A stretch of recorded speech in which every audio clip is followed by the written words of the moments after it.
కరీంనగర్ జిల్లా చిగురు మామిడిలో యేసుక్రీస్తు జన్మదినాన్ని పురస్కరించుకుని సుందరగిరి గ్రామ ప్రజలకు ప్రజాప్రతినిధులకు నూతన సర్పంచ్ జంగా శిరీష రమణారెడ్డి క్రిస్మస్ శుభాకాంక్షలు తెలిపారు. సర్పంచ్ మాట్లాడుతూ చేపట్టబోయే అభివృద్ధి పనుల గురించి మాట్లాడుతూ పరిశుభ్రతకు పెద్దపీట వేశామన్నారు. పారదర్శక పాలన ప్రజా ప్రతినిధులు అందరినీ సమన్వయం చేసుకుంటూ పార్టీలకు అతీతంగా అర్హులైన ప్రతి ఒక్కరికి ప్రభుత్వ సంక్షేమ పథకాలు అందేలా కృషి చేస్తారని స్పష్టం చేశారు.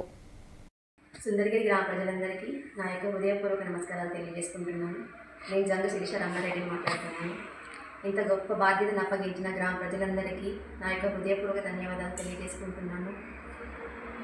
గ్రామంలో మౌలిక వసతులైన త్రాగునీరు, విద్య, వైద్యం, ఆరోగ్యం, పరిశుభ్రత, డ్రైనేజీ సమస్యలకు శాశ్వత పరిష్కారం లాంటి వాటికి ముందుబాట వేస్తూ అర్హులైన అందరికీ ప్రభుత్వ పథకాల అమలు చేయడంలో కృషి చేస్తానని తెలియజేస్తూ ఈ పనులన్నింటికీ గ్రామ పంచాయతీ సిబ్బంది సభ్యులు, ప్రజాప్రతినిధులు, అధికారులు వీళ్ళందరి సహకారంతో గ్రామ అభివృద్ధికి ముందుబాట వేస్తామని తెలియజేస్తూ గ్రామాన్ని ఆదర్శ గ్రామంగా తీర్స్తామని తెలియజేస్తూ ఈ అవకాశం ఇచ్చిన గ్రామ ప్రజలందరికీ పేరు పేరున ధన్యవాదాలు తెలియజేసుకుంటున్నాను.